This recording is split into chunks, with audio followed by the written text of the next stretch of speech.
Bagaimana nasib Jokowi selanjutnya? Apakah akan menjadi ketua koalisi besar atau menjadi ketua umum partai politik besar? Ataukah sebenarnya usulan ini hanya untuk strategi parpol untuk bisa mendulang elektoral nanti di Pilkada serentak pada November 2024? Kita akan bahas bersama dengan analis politik Universitas Indonesia, Cecep Hidayat. Halo, selamat sore. Pak Cecep, Anda melihat usulan Jokowi akan benar-benar terwujud tidak nanti untuk ketua koalisi parpol besar setelah nanti tidak menjabat lagi sebagai presiden? Oke, jadi kalau kita selamat sore Mbak Maidop ya. Jadi kalau kita bicara tentang kemana Jokowi setelah menjadi presiden, tentu pilihannya ada di Jokowi sekarang.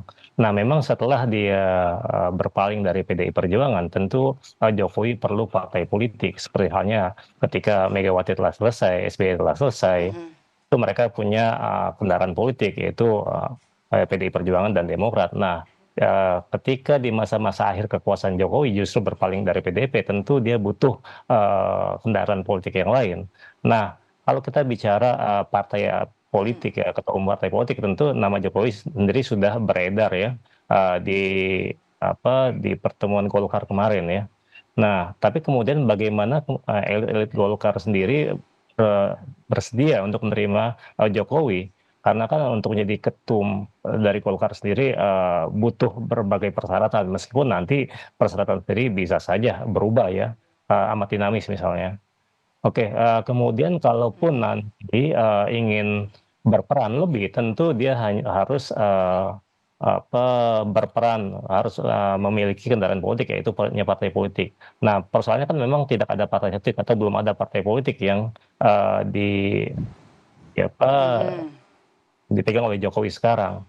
Ya, tentu saja ada pilihan. Kalau memang tadi yang disampaikan oleh Wakil Ketua Dewan Pembina PSI, ini kan aliansi partai yang koalisi partai ini nggak dikenal ya. Memang kita yang disampaikan Ahmad Doli Kurnia tadi juga, ya bahwa kalaupun ingin jadi pimpinan atau ketua atau apapun ya dari koalisi partai besar ya, Koalisi besar. koalisi besar lah, itu tentu harus menjadi ketua umum partai juga ya, ketua umum partai dulu. Nah, di sini tinggal Tapi Anda pilihan. membacanya bagaimana? Berarti kan harus jadi ketua umum partai politik dulu yang menjadi bagian dari koalisinya pemerintahan selanjutnya, baru bisa menjadi ketua dari atau pimpinan dari koalisi besar untuk pemerintahan selanjutnya, begitu ya? Jadi ada stepnya. Iya, ada stepnya tentu saja. Jadi, tapi yang amat disayangkan sebenarnya kalau kita bicara aliansi politik ya, atau partai, ini kan kalau kita bicara koalisi nggak dikenal ya, aliansi partai sebenarnya bagaimana ada kerjasama politik di antara partai-partai pendukung pemerintah. Nah, aliansi ini terbangun harapannya sebenarnya itu punya platform yang jelas. Jadi aliansi partai, koalisi partai terbentuk dalam rangka membangun sistem politik, dalam rangka membangun sistem pemilu ke depannya, bukan dalam rangka kepentingan pragmatis ekonomi politik jangka pendek dari para partai-partai pengusungnya. Nah, ini shifting atau perubahan ini terjadi di antara elit-elit politik kita ya. Baik, oke, kita membangun partai politik, kita membangun koalisi besar, tapi dalam rangka membangun sistem, dalam rangka bagaimana kita terus menjalankan transisi demokrasi di Indonesia ke depannya gitu. Bukan dalam rangka untuk memenangkan orang semata gitu ya. Oke, Nah, kemudian masuk ke Jokowi ya. Sekarang ada pilihan, oke, ada oke. beberapa pilihan. Misalnya PSI ya. Tapi ke PSI saya kira perlu kerja keras besar ya, kerja besar. Karena apa? Ya partai yang sebenarnya sekarang masih juga belum pasti ya apakah akan lolos parlemen atau enggak. Yang paling determinan. Baru lulus parliamentary threshold itu ya. Iya, dia kan masih tantangannya masih itu ya, entar tanggal 20 baru ketahuan ya, dari real count KPU. Nah, kemudian yang paling Heeh. ini adalah Golkar sebenarnya. Apalagi kemudian namanya sudah mulai muncul, sudah mulai di tes di pasar gitu ya. Bagaimana respon dari masyarakat dan saya kira juga respon dari elit-elit Golkar. Dan sebagai sebuah partai yang terbuka, saya kira Golkar juga amat terbuka ya. Ya, ketika lagi itu misalnya Gibran hendak dijadikan cawapres oleh Prabowo, sudah Oke. isu kan sebenarnya kan Gibran akan terima. Jadi dengan testing itu sebenarnya terbuka kemungkinan juga Golkar bisa menerima Jokowi. Apalagi kemudian kita lihat bagaimana Dari PSI Airlangga. dan Golkar yang lebih terbuka adalah Golkar ya kemungkinannya ya. Iya, dan lebih ini partai politiknya lebih lebih lebih apa, lebih lebih penting lagi, urgent lah ya dibanding, Mhm, PSI kalau mhm. dikomparasikan ya, jika dibandingkan gitu. Iya, Mhm, halo? mhm, oke. Kalau nanti ini, benar-benar terwujud Pak Cecep, apa Iya. nanti dampaknya? Apakah ada dampak signifikan nanti kepada koalisi, pemerintah?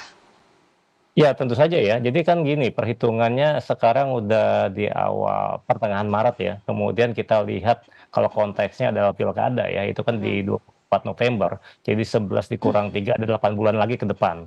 Oke, Jokowi mungkin akan menjadi presiden sekitar 7 bulan mhm. ke depan, tapi di masa-masa senjata kekuasaan ini, kita lihat bagaimana Jokowi demikian, kuat atau besar pengaruhnya di hadapan para partai koalisi pendukung Prabowo ya, pendukung 02.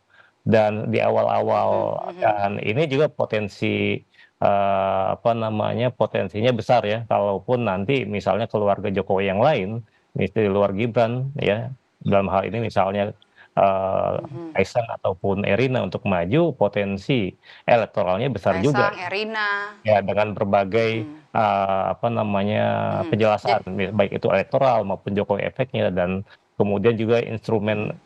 apa namanya, Oke, karena sekarang oke. masih Jadi berkuasa. Anda melihat usulan-usulan ini adalah, jadi strategi partai politik untuk bisa mendapatkan efek ekor jas dari Jokowi untuk pilkada nanti, begitu?